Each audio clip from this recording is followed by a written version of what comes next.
In the studio, good to see you, as always. Good to see you. Good to see you. There's so many people putting this down as a political conspiracy theory, but actually there are real questions to be answered here. There are? Yeah, of course there are. Of course there are.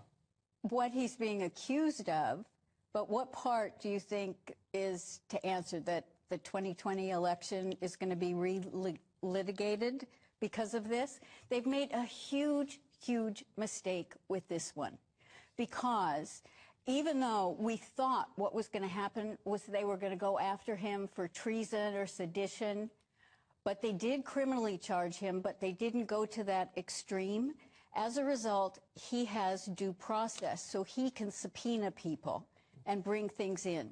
Now, let me say something about this 2020 election, is that Biden is the legitimate president, but he's the legitimate president of what is now the bankrupt U.S. corporation. And that was a treaty in 1871. Well, on September 12, 2018, Trump created an executive order. Within that, he outlined in future elections any kind of foreign or domestic interference, specifically for the 2020 election.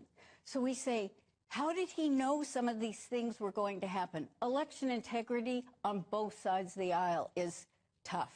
It's really tough. But what this has done is it's opened the door for Trump to present his case. Well, that's a good thing, isn't it? Because, what we see on this side of the pond is a very difficult situation where the legal system is politicised in the United States, which is abhorrent to us over here. So the fact that Trump can subpoena, some people saying it's a mistake by Jack Smith, but actually he can subpoena, people can actually see evidence from both sides. That's a sensible move. Exactly.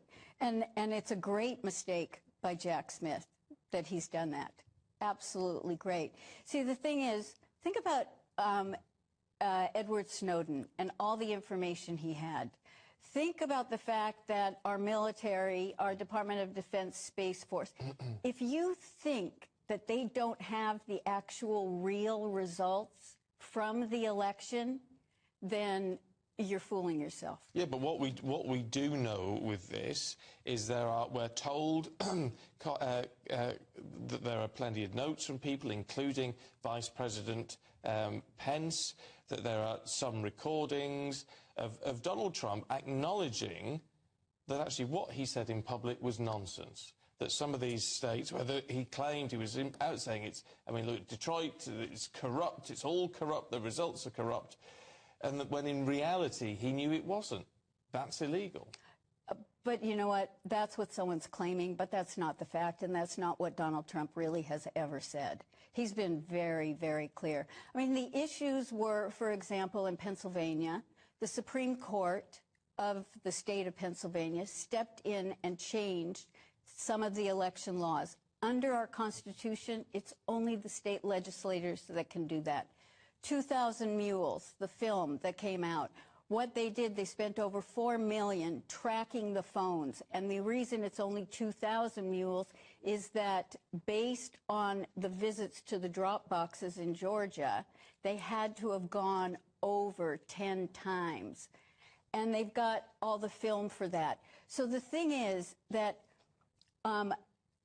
the election integrity is so different and so problematic in every single state. But that doesn't mean that the machines didn't do something, that there were some other kind of finagling, but the long and short... Go ahead. Well, it doesn't, but that's where conspiracy comes in, is it? To say, well, it doesn't mean that something didn't happen. Well, there's no evidence that it happened. I mean, there's how many court cases did the Trump campaign try to bring? Nothing's gone in his favour. Okay, wait a minute. Everyone, the media goes, oh, there were 60 court cases that were rejected. No, there were 3. He won 2, he lost 1, 57 were never heard because they had no standing. And standing means that the person bringing the case has to claim some kind of impact or injury. So it's really, you know, the media did that, and they're great at doing that, but it was a fallacy in there. And the thing is that I sit on a task force at the Department of Defense, and the thing is, they've got the goods. They've got the goods, and Trump knew that if he presented any of the goods early on, we'd have a civil war. That he really felt that the people needed to see how bad it could get. And that's the sense that we're getting from Trump's lawyer about what his defense is going to be. So this is all going to be based on free speech, the First Amendment in the US Constitution, that he had a right to say what he believed. And he believed that the election results were not as was put out. But the point is, if you live in a democracy and you believe in a democracy, then that means that even if you don't like the outcome of an election, you respect that, because it's a democratic vote. Well, a democratic vote, and so therefore he should be silent about it. No, he has a right to speak, but the issue, of course, is if he then acts to subvert that election result. Oh, so that because you think he's being criticized because in Georgia he said, can you find me 12,000 votes? Or, the thing is, he didn't try to subvert anything. What he's really done is he set up the deep state to come out, and that's why we're seeing all these things. I mean, it was revealed with whistleblowers and Hunter Biden's ex-best friend that in 2015, the head of Burisma gave Joe and Hunter Biden $10 million bribe.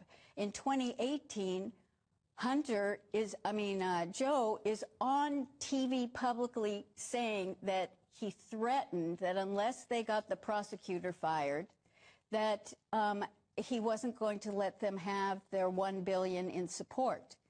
In 2019, Trump calls Zelensky to find out about what went on to get the prosecutor fired, and he gets impeached. I mean,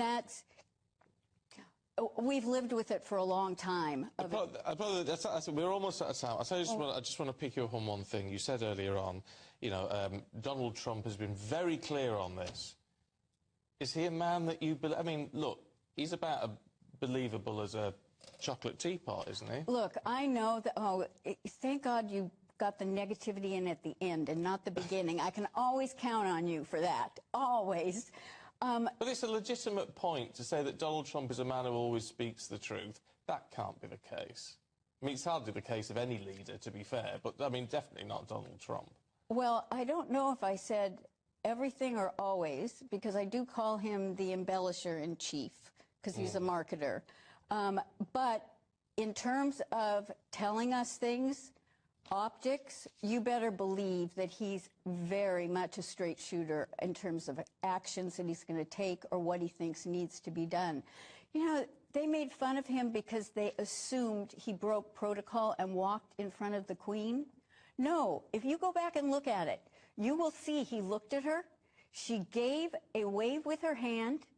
He proceeded. She took a couple of steps, he stopped, and he waited for her to join. That was an optic to tell us that he then was going to bankrupt the U.S. corporation because it was the Vatican, the Crown, and the U.S. that was part since 1871. And we were giving you our tax dollars. We were paying back. Forget this Tea Party and without taxation, without representation. We owed you a lot of money because you helped us in the Civil War. And so that is what Trump has now, he told the Queen, I'm ending this. We're dissolving this corporation. We're going to go back to being a republic and we'll all be separate. The Pope wasn't happy. You should find the picture of him visiting the Pope. It took 650 planes to remove our gold from the Vatican Bank. I'm not very happy about it, Jan, to be perfectly honest. We could do with your money at the minute. Keep it flowing, I say. Jan Halberhayes, really good to